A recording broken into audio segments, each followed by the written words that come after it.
औज़ुबिल्लाहि मिनश्शैतानिर्रजीम बिस्मिल्लाहिर्रहमानिर्रहीम अस्सलातु वस्सलामु अलैका या रसूलल्लाह सल्लल्लाहु अलैहि वसल्लम अस्सलामु अलैकुम रहमतुल्लाहि व बरकातुहू। अच्छा, आज की हेडिंग ये है कि हमें दुरूद शरीफ के ग्रुप्स क्यों बनाने चाहिए। एक तो बात हम सब जानते हैं कि जब दुरूद शरीफ के ग्रुप्स में आप शामिल होते हैं तो बहुत हौसला अफजाई होती है। डिफरेंट लोग जब अपनी दुरूद शरीफ की क्वांटिटीज़ लिखते हैं तो आपको भी जोश आता है कि अच्छा चलो इसने इतना पढ़ा है, चलो मैं इतना तो पढ़ूँ ना, मैं इससे ज़रा ज़्यादा पढ़ने की कोशिश करूँ। ठीक है, मज़ीद ये कि देखिए टेक्नोलॉजी का ये बेस्ट इस्तेमाल है, मोबाइल का ये बेस्ट इस्तेमाल है। अगर आप उस पर गेम्स खेल सकते हैं और बाकी चीज़ें कर सकते हैं तो क्यों ना इसको किसी नेक मकसद के लिए इस्तेमाल किया जाए। स्पेशली आप देखें जब हुज़ूर पाक की हदीस है, हमें मालूम होता है कि इंसान को ऐसी सोहबत में बैठना चाहिए, ऐसी कंपनी में बैठना चाहिए कि जहाँ पर उसको अल्लाह की याद आए। जब वो लोगों से मिले तो अल्लाह का जिक्र हो, ठीक है, आपको अल्लाह का कुर्ब महसूस हो और आपको हुज़ूर पाक की मोहब्बत महसूस हो। तो ये दुरूद शरीफ के जो ग्रुप्स बने होते हैं ना, इनसे एग्जैक्टली ये फीलिंग आपको आती है। ना सिर्फ दुरूद शरीफ पढ़ने की हौसला अफजाई होती है, बल्कि लगता है ना कि अच्छा हम सारे मिल के ये काम कर रहे हैं। और ये जो जब आप इज्तिमाई तौर पर मिलकर आप जब इस तरह दुरूद शरीफ पढ़ते हैं तो एक माहौल अलग होता है, एक बात ही अलग होती है और बरकतें कितनी होती हैं। और देखें ना, दुनिया का एक कोना है, वहाँ पे कोई बंदा या बंदी बैठी हुई है और कोई किसी दूसरे कोने में है, लेकिन उन दोनों को जो दुरूद शरीफ अपना वो बता रहे हैं तो उन दोनों को हौसला मिल रहा है। तो ये टेक्नोलॉजी का एक बेस्ट इस्तेमाल हो गया। अच्छा, जैसे मैं आपको बताती हूँ, हमने फरवरी में ख़वातीन का ग्रुप स्टार्ट किया था दुरूद इब्राहीम का, सिर्फ इसलिए क्योंकि था आइडिया उसके बिहाइंड यही था कि दुरूद इब्राहीम जो है उसको पढ़ने के लिए औरतों को इनकरेज किया जाए। तो अल्हम्दुलिल्लाह हमने फ़ेब में स्टार्ट किया था, तो देखें फ़ेब, मार्च, अप्रैल, मई 4 महीनों में अल्हम्दुलिल्लाह 48 लाख को उर्दू में क्या कहेंगे, आई थिंक 48 लाख जो है वो दुरूद इब्राहीम पढ़ा गया है इन 4 महीनों में। इसी तरह हमने आदमियों के लिए ग्रुप बनाया दुरूद शरीफ का, वो भी फ़ेब में बनाया था, लेकिन उसमें हमने रखा था कोई कैद नहीं रखी थी ऐसी कि आपने सिर्फ दुरूद इब्राहीम पढ़ना है। उसमें था कि आप जितना मर्जी पढ़ें। अच्छा, उसमें शुरू में तो मेंबर्स बहुत कम थे, जैसे 8, 9, 10, अभी भी इतने ज़्यादा नहीं है। तो जैसे ख़वातीन का जो दुरूद इब्राहीम का ग्रुप है उसमें तो माशाल्लाह हमारे पास आई थिंक 90 या 100 के करीब ख़वातीन शामिल हैं। आदमियों के ग्रुप में आई थिंक अभी भी शायद 20 के करीब लोग हैं।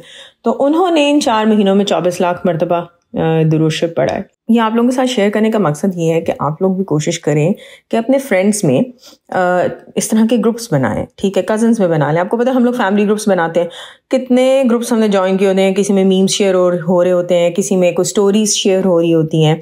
तो ज़रूर आप भी अपने फ्रेंड्स के साथ, अपने कज़न्स के साथ जो लाइक माइंडेड हो, ठीक है, इस तरह के ज़रूर ग्रुप बनाएं। अच्छा, एक चीज़ का ख्याल रखें कि जब आपने ग्रुप्स बनाने हैं ना, तो इनको ज़रा आपने स्ट्रिक्टली रन करना है कि इसमें दुरूद शरीफ के नंबर के अलावा और कोई बात नहीं की जाएगी। कोई अस्सलाम वालेकुम, वालेकुम सलाम, शाबाश, कॉन्ग्रेचुलेशंस, कुछ नहीं मैसेज शेयर किया जाएगा। सिर्फ और सिर्फ दुरूद शरीफ का नंबर लिखा जाएगा। वरना अगर आप लोग डिफरेंट किस्म के मैसेजेस अलाउ कर देंगे ना, तो आप देखेंगे कि ग्रुप का जो मकसद है ना वो आहिस्ता आहिस्ता गायब हो जाता है या बहुत नॉन सीरियस एटीट्यूड स्टार्ट हो जाता है। क्योंकि देखें, हंसी मजाक, सलाम दुआ करने के लिए तो आप लोग अलग भी एक दूसरे को मैसेज कर सकते हैं ना। अच्छा, मजीद ये कि देखें, इसमें ज़बरदस्ती आपने लोगों को शामिल नहीं करना। लोगों को आप इनवाइट करें, जो अपनी खुशी और मर्जी से शामिल होना चाहे इसमें शामिल हो जाए। मैं अक्सर लोगों से सुनती हूँ कि हमें किसी ने दुरूद शरीफ की दावत दी, लेकिन वो बहुत गुस्से से बात करते हैं या करती हैं। मैंने ग्रुप छोड़ दिया तो उन्होंने मुझे इतनी बातें सुनाई। जैसे मुझे याद है, खातून ने मुझे शेयर किया था कि उन्होंने दुरूद शरीफ का कोई ग्रुप ज्वाइन किया,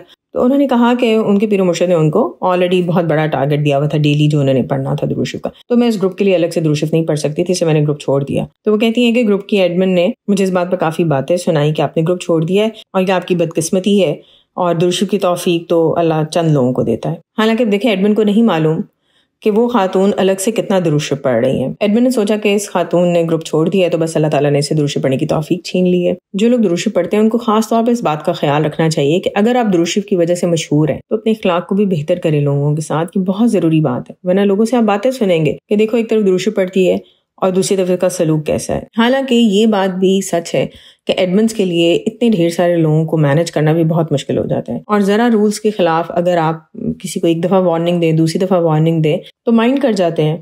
तो ऐसी सूरत हाल में आपने ज़रा सब्र का दामन थामे रखना है। बाज़ लोगों के पास बहुत फालतू टाइम होता है कि वो बहस मुबाहिसा करते रहें, लड़ाई वाला माहौल क्रिएट किए रखें, मे बी उनको इस चीज़ से एनर्जी मिलती है। तो ऐसे जो लोग हैं ना, उनको आप जवाब दे किसी ज़रूरत में नहीं है। आपने एक दफ़ा वार्निंग दी कि आप ग्रुप्स के रूल के ख़िलाफ़ चल रहे हैं, आराम से प्यार से समझाया। दूसरी दफ़ा वार्निंग दी, अगर नहीं समझ आया तो ग्रुप से बाहर निकाल दें ऐसे लोगों को, ताकि ग्रुप का माहौल ख़राब ना हो और किसी एक मेंबर को ये ना लगे कि दूसरे मेंबर को जो है को ज़्यादा छूट दी जा रही है। अच्छा, इस सफ़र में आपको ऐसे भी लोग मिलेंगे कि जिनका काम सिर्फ तनकीद करना होता है, क्योंकि इनका फेवरेट मशगला है। ऐसे लोगों को अवॉइड किया करें। ये ना सिर्फ अपनी एनर्जी तो ज़ाया करते ही करते हैं, बल्कि आपकी जो पॉजिटिव एनर्जी है ना, उसको भी ख़त्म करने की कोशिश करते हैं। और ख़ास तौर पे दुरूद शरीफ पढ़ने से मुतल्लिक ऐसे शुकूक व शुबहात आपके दिल में पैदा करेंगे, ऐसे वसवसे आपके दिल में डालेंगे कि आप एकदम परेशान हो जाते हैं। तो ऐसे लोगों को प्लीज़ दूर रखें, अपने से भी और अपने दुरूद शरीफ के ग्रुप से भी। कुछ दिन पहले खातून ने शेयर किया कि उनको खातून कह रही थी, क्या तुम लोगों ने दुरूद शरीफ के ग्रुप बना लिए हैं? हुज़ूर पाक सल्लल्लाहु अलैहि वसल्लम तो ऐसा कुछ नहीं करते थे। देखें, हुज़ूर पाक सल्लल्लाहु अलैहि वसल्लम तो मोबाइल भी यूज़ नहीं करते थे। आप लोग मोबाइल क्यों यूज़ करते हैं? मैंने नहीं कभी सुना कि हुज़ूर पाक सल्लल्लाहु अलैहि वसल्लम ने मुर्गी खाई हो, तो फिर आप लोग मुर्गी क्यों खाते हैं? हुज़ूर पाक सल्लल्लाहु अलैहि वसल्लम ने कभी रिक्शा, टैक्सी,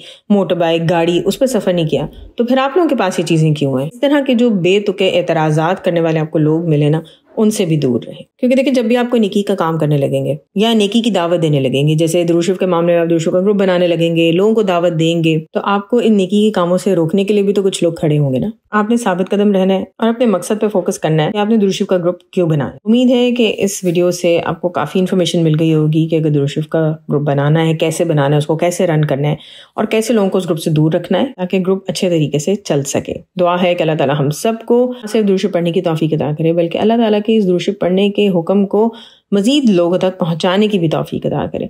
आमीन सुम्मा आमीन। अस्सलातु वस्सलामु अलैका या रसूल अल्लाह सल्लल्लाहु अलैहि वसल्लम। अस्सलामु अलैकुम रहमतुल्लाहि व बरकातुहू।